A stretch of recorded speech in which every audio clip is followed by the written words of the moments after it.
அனைவருக்கும் வணக்கம். ஆலயவோம் சேனலுக்கு உங்களை அன்புடன் வரவேற்கிறோம்.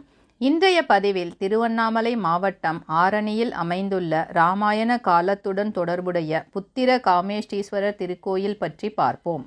தசரத சக்கரவர்த்தி தனக்கு குழந்தை வரம் வேண்டி இவ்விடத்தில் சிவபெருமானை வழிபட்டதால் அவருக்கு ராமன், பரதன், லக்ஷ்மணன், சத்ருகனன் ஆகிய 4 பிறந்ததாக கூறப்படுகிறது. எனவே இத்தலம் குழந்தை பாக்கியம் வேண்டும் தம்பதியருக்கு சிறந்த பரிகார தலமாக திகழ்கிறது. முதலில் ஆலய தல வரலாறு பற்றி பார்ப்போம். அயோத்தியை ஆண்ட தசரத சக்கரவர்த்தி ரகுகுல வம்சத்தைச் சேர்ந்தவர். 10 திசைகளிலும் ரதத்தை செலுத்தக்கூடிய வல்லமை பெற்ற தசரதர் அடிக்கடி இந்திரலோகம் சென்று இந்திரனை சந்திக்கும் பழக்கம் உடையவர். அப்படி ஒருமுறை அவர் இந்திரலோகத்தில் இந்திரனை சந்தித்துவிட்டு திரும்பினார். அவர் சென்றவுடன் அவர் அமர்ந்திருந்த இடத்தை இந்திரன் தண்ணீர் விட்டு சுத்தம் செய்வதை நாரத முனிவர் பார்த்தார். உடனே தசரத சக்கரவர்த்தியிடம் இதை பற்றி கூறி தசரதர் இந்திரனிடம் ஏன் இப்படி செய்தீர்கள் என்று கேட்டார். அதற்கு இந்திரன் தசரதருக்கு புத்திர பாகியம் இல்லாத காரணத்தால் அவர் அமர்ந்த இருக்கை பாவம் பெற்றதாகவும் வேறு யாராவது அந்த இருக்கையில் அமர்ந்தால் அவருக்கும் அந்த பாவம் வரக்கூடும் என்றும் கூறினார். எனவே அந்த இருக்கையின் பாவத்தை போக்க அந்த இடத்தை தண்ணீர் விட்டு சுத்தம் செய்ததாக கூறினார். இதனால் மனம் வருந்திய தசரதர் தனது குலகுரு வசிஷ்டரிடம் புத்திர பாகியம் உண்டாவதற்கு வழி சொல்லும்படி வேண்டினார். அதற்கு வசிஷ்டர் கங்கையை விட 4 மடங்கு அதிக புனிதமான நதியின் கரையில் புத்திரா காமேஷ்டி யாகம் செய்தால் புத்திர பேறு உண்டாகும் என்று கூறினார். மேலும் இந்த யாகத்திற்கு எந்த நதிக்கரை பொருத்தமானது மற்றும் அதற்குண்டான காரணங்களையும் விளக்கமாக கூறினார். அதன்படி சப்த ரிஷிகளில் ஒருவரான ஜமதக்னி முனிவர் தனது கமண்டலத்தில் கங்கை நதியை அடைத்து வைத்து தியானத்தில் இருந்தார். அப்போது வாழைப்பந்தலில் அம்பாள் சிவலிங்கத்தை பிரதிஷ்டை செய்து சிவபெருமானை வழிபட நீர் தேவைப்பட்டது. உடனே விநாயகர் முனிவரின் கமண்டலத்தில் கங்கை இருப்பதை அறிந்து நாக உருவம் எடுத்து முனிவரின் கமண்டலத்தை கவிழ்க்க கமண்டல நதி உருவாகியது. சம்புவராய நல்லூரில் இருந்து உருவாகிய நாகநதியும் கமண்டல நதியும் ஒரு இடத்தில் ஒன்று சேர்ந்து கமண்டல நாக நதியாக மாறியது. அன்றைய காலத்தில் இந்த நதிக்கரை தர்மாரண்ய கஷேத்திரம் என்று அழைக்கப்பட்டது. மேலும் இந்த இடத்தில் மட்டும் நதி வடக்கிலிருந்து கிழக்காக திரும்பி பின்னர் மீண்டும் திசை திரும்பி ஓடுகிறது. எனவே புத்திர காமேஷ்டி யாகம் செய்ய சிறந்த நதிக்கரை தர்மாரண்ய கஷேத்திரம் என்று வசிஷ்டர் தசரதரிடம் கூறினார்.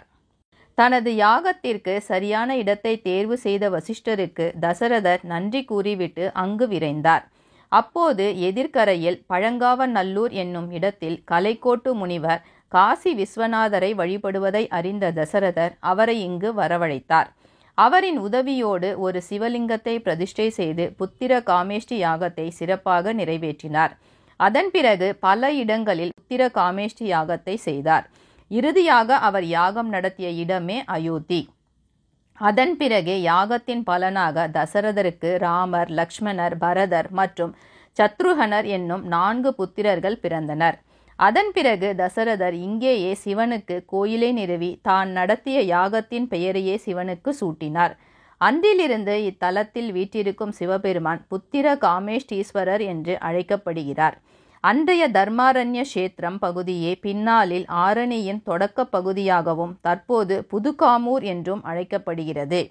இத்தலத்தில் உள்ள சிவபெருமானை வழிபட்டால் புத்திர பாகியம் கிடைக்கும் என்பதற்கு சான்றாக இந்த நதியில் குளித்து புத்திர காமேஷ்டீஸ்வரரை வழிபடுபவர்களுக்கு புத்திர பாகியம் கிடைக்கும் என்ற குறிப்பு காஞ்சி மகா புராணத்தில் உள்ளதாக கூறப்படுகிறது.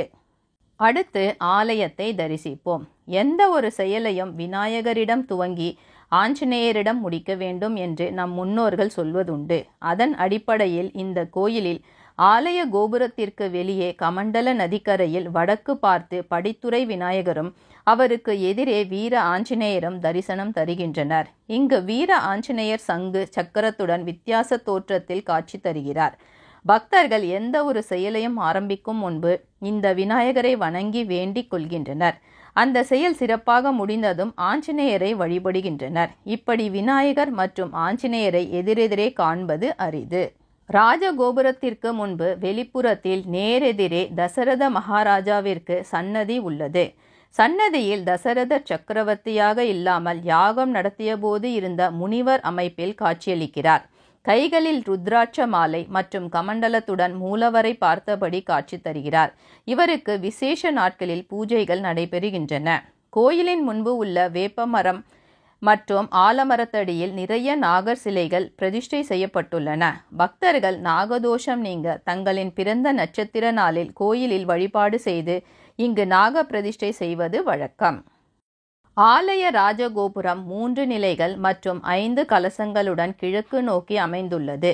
கோபுர நுழைவாயிலை கடந்து சென்றதும் பிரதான கருவறை மண்டபம் கிழக்கு நோக்கி அமைந்துள்ளது. மண்டபத்திற்கு முன்பு கொடிமரம் மற்றும் சிறிய மண்டபத்தில் நந்தி அமைந்துள்ளது. கருவறை சன்னதிக்கு முன்பு 2 துவாரபாலகர்கள், கருவறை சன்னதியில் மூலவர், புத்திர காமேஷ்டீஸ்வரர் பிரம்மாண்டமாக 9 தலை நாகத்தின் கீழ் அமைந்தபடி கிழக்கு நோக்கி பக்தர்களுக்கு அருள் புரிகிறார். கருவறை மண்டபத்தை சுற்றி நர்த்தன கணபதி, தக்ஷணாமூர்த்தி, விஷ்ணு, பிரம்மா, துர்க்கை அருள்பாலிக்கின்றனர். உற்சவர் சோமாஸ்கந்தர். மூலவர் கருவறை மண்டபத்திற்கு வெளியே இடதுபுறம் தனி கருவறை மண்டபத்தில் பெரிய நாயகி அம்பாள் சன்னதி அமைந்துள்ளது.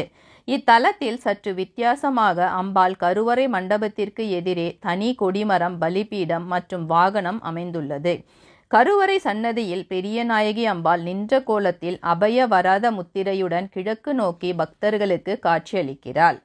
ஆலய பிரகாரத்தில் 63 நாயன்மார்கள் சன்னதி தனியே உள்ளது.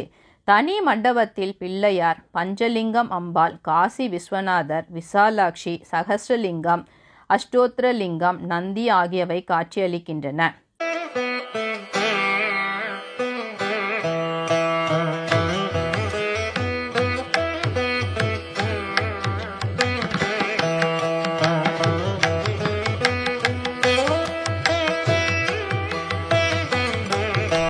இந்த மண்டபத்திற்கு முன்பு ஸ்வர்ண விநாயகரின் பார்வையில் சிறிய யாக குண்டம் அமைந்துள்ளது. மாதந்தோறும் வரும் பௌர்ணமி அன்று இங்கு புத்திர காமேஷி யாகம் செய்யப்படுகிறது.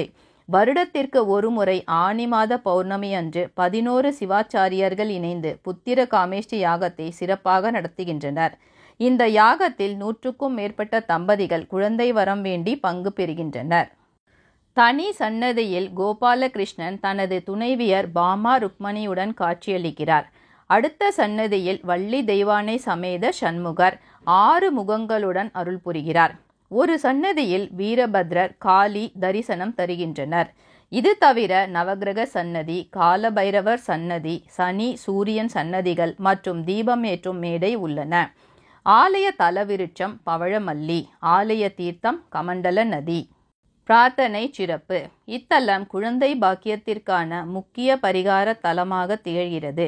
திருமணமாகி நீண்ட நாட்களாக குழந்தை பேறு இல்லாதவர்கள் புத்திர காமேஷ்டீஸ்வரரை வழிபட்டால் விரைவில் புத்திர பாக்கியம் கிடைக்கும் என்பது நம்பிக்கை. குழந்தை வேண்டி புத்திர காமேஷ்டீஸ்வரரை வணங்குபவர்கள் 6 திங்கட்கிழமை விரதம் இருக்க வேண்டும். முதல் திங்களன்று விரதம் துவங்கி மதியம் மட்டும் ஒரு குழந்தைக்கு அன்னம் கொடுத்து பின் சாப்பிட வேண்டும்.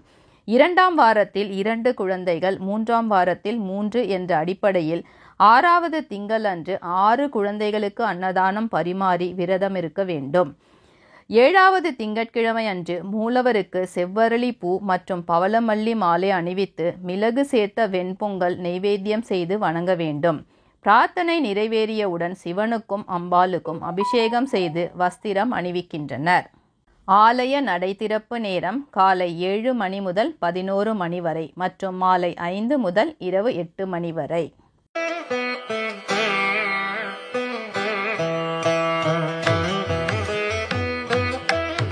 இத்திருக்கோயில் சென்னையிலிருந்து சுமார் 140 கிலோமீட்டர் தூரத்தில் திருவண்ணாமலை மாவட்டம் ஆரணியில் புதுக்காமூரில் அமைந்துள்ளது. ஆரணி பேருந்து நிலையத்தில் இருந்து சுமார் 2 கிலோமீட்டர் தொலைவிலும் ஆரணி ரயில் நிலையத்திலிருந்து சுமார் 13 கிலோமீட்டர் தொலைவிலும் உள்ளது. போன்ற ஆன்மீக தகவல்கள், ஆலயங்கள், சித்தர்கள் வரலாறு, கிரக பெயர்ச்சி பலன்கள் ஆகியவற்றை அறிந்து கொள்ள ஆலய ஓம் யூடியூப் சேனலுக்கு சப்ஸ்கிரைப் செய்யுங்கள். நன்றி, வணக்கம்.